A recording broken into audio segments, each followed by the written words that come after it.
Hey guys, Michael Marshawn, your Ziglar licensed coach, back with you again. Wanted to jump back into the topic of resolutions, and more specifically, why you should set a goal and not a resolution. Some of you probably don't even know what the difference is. Well, the difference between a goal and a resolution is actually quite profound. Now, a resolution is very simply an intention to do something and it lacks any real teeth versus a goal. A goal, on the other hand, is a commitment. You've committed to doing something and you've committed to finishing it. And with a few stipulations, you can give it some real teeth. And if you didn't watch it, go back and watch my episode from last week where we covered SMART goals. And we're going to run through that in a little bit more detail here. So a goal should be specific, measurable, achievable, relevant, and time-based. So SMART, that's the acronym that we're using for these. These 5 things should be in every goal that you set. Now, some of the top resolutions in 2020 were not goals at all, as you can see by the list here. Now, 50% said exercising more was their resolution for 2022. 48% said they wanted to lose weight. 44% said they wanted to save more money. 39% they wanted to eat better. Now, again, those are very general. You're simply just stating a vague generality. So, quiz time. Let's see if you're paying attention. Can any of these be qualified as goals? The simple answer is no. None of these are actually goals. At best, they're resolutions that you have an intention of doing, some small change you have the intention of making, but they cannot be called goals. So the simple answer is nope. Not a single one of them can be called goals.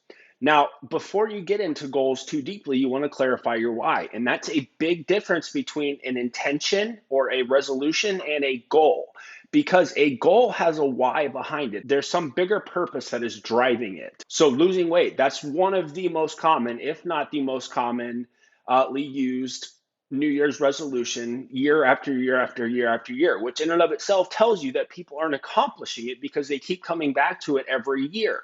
So what is the why behind losing weight? Now, just that alone, why do you want to lose weight? Do you want to lose weight to live longer? Do you want to lose weight to feel better? Do you want to lose weight to have more energy?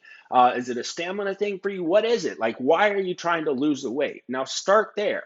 So most people's resolutions are very abstract. Now, if you get into the why of things, then that will help you clarify your purpose behind it. And that's where we can get into some real teeth. So again, goals should be specific, measurable, achievable, relevant, and time-based. So let's take those same resolutions. Now, a resolution of exercising more, of losing weight, of saving more money, of eating better. And actually, the 2 most common resolutions of all time that keep coming up over and over every year again are actually exercising more and losing weight. So again, we're looking for SMART goals here. So let's take those same 4 things and turn those 4 resolutions into SMART goals. Now, what does that look like? Instead of exercising more, it's going to be walk for 30 minutes 3 times a week for the next 12 weeks. It's very specific what you're going to do, how often you're going to do it, and how long you're going to do it for. It's also achievable and it's relevant because you have an overall goal of getting more active and exercising more. This gives you a specific measurable amount of time that you're going to do it for and a specific measurable length of time that you're going to do it over. The second one, lose weight. Again, a very general resolution versus lose 10 pounds in the next 12 weeks.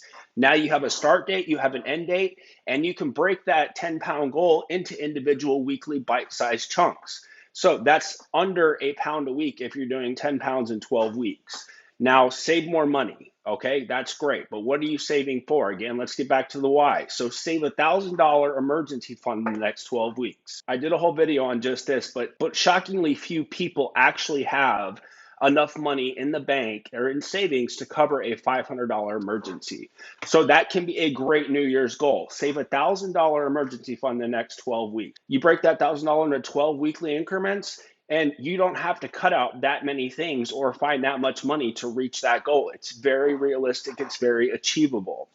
And again, this next one, you're going to eat better, but what does that really look like and why are you doing it? So let's make it specific. You're going to eat 1 serving of vegetables with every lunch and dinner for the next 12 weeks. Again, you're clarifying what you're going to eat. 1 serving of vegetables, that's the change that you're going to make. You're clarifying when you're doing it because it's every lunch and every dinner. And you're clarifying over how long you're going to do that. So over the next 12 weeks. And again, you can change these to be anything you want. But again, the same principle of making them SMART, specific, measurable, achievable, relevant, and time-based applies. So you take that formula and you put it into any of the goals that you're working on. or any of the resolutions. You run it through that process and you're going to come out with a specific goal that's measurable, that's achievable, that's relevant to where you're ultimately trying to go and why you're trying to go there. And it's time based. So you're going to give yourself a timeline, and that's going to allow you to make measurable benchmarks along the way.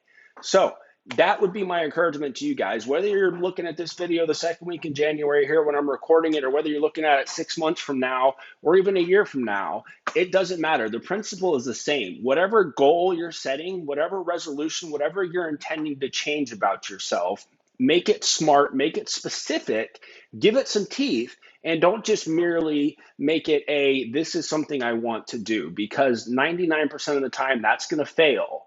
And you're going to be coming back here in a year and you're going to be in the exact same place. And that's not what I want for you guys. I know you guys are capable of greatness. I know you can achieve greatness. So let's work smarter and not harder. Anyway, guys, if you have not, don't forget to like and subscribe. Come back next week for more. We got these videos every Friday.